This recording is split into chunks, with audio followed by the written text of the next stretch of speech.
eshik tomonidan Beshkapa degan joyda rasmiylashish. Fuqaro va tadbirkorlar bugungi tadbirkorlar bilan uchrashuvimiz mana katta Beshkapa MFEda o'tkazilmoqda. Birinchi tadbirkorimiz Arifova Zuhraxon. Arifova Zuhra. Chorvachilik yo'nalishi bo'yicha 50 million so'm. Paket loyiha mahalla loyihasi bo'yicha kredit olyapsiz. Loyihasi bo'yicha kredit olyapsiz aka. Ayol kishi ekansiz, erkaklar uchun 25%, ayollar uchun 23%. Imtiyozli anaqasi bor 2% sizlarga 5 yil muddatga 2 yil imtiyozli davri bilan. Paket loyiha mahalla bankidagi uchraysiz, agent bilan hujjatlar topshirasiz, bankda 3 kunda ko'rib masalaningizni hal qilib berishadi. Uchraysiz bo'lay. Xo'p, keyingi Ikkinchi tadbirkorimiz Muhammad Qodir mahalla loyihasidan olinyapti. Shu mahalla loyihasi bo'yicha avtomobillarga texnik yordam ko'rsatish yo'nalishida uskuna sotib olasiz.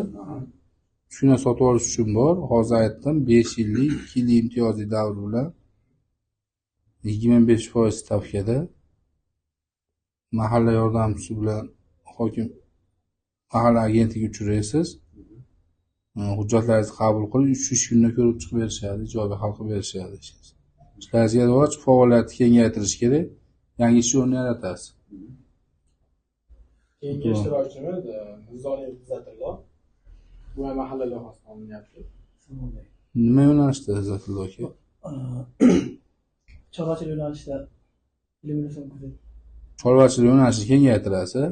Hozir aytdim, yoningizda akaga 5 yillik 2 yil imtiyozli davr bilan beramiz. 25% stavkada. Mahalla banki bilan agentlik uchraysiz. Hujjat topshirganingizdan keyin 50 millionga 3 kunda ko'rib chiqib berishadi. Oila a'zolari bekorchi ishlamaydigan bo'lsa band qilasiz, shu pul mablag'da olib. Yo o'zingiz bilan ish o'rni yangi yaratib, faoliyat kengaytirasiz. Keyingi ishtirokchimiz Tursunova Odinaxon, bu YATT 312 qaror bo'yicha ariza qilganda. Onda ham shu gap 312-qaror bo'yicha 5 yil 2 yil imtiyozli davri bilan ayollar uchun 19% stavkada kredit ajratamiz. Faoliyatni kengaytirib, eng kami 2 ta ish o'rni yo undan ortiq ish o'rni yaratishingiz kerak 100 million pul evaziga. Mahalla bankiri bilan agentlik uchraysiz, arizalar topshirasiz. Bankda bir 4 ish kunida ko'rib chiqib berishadi. Ishingizni ijobiy hal qilib berishadi.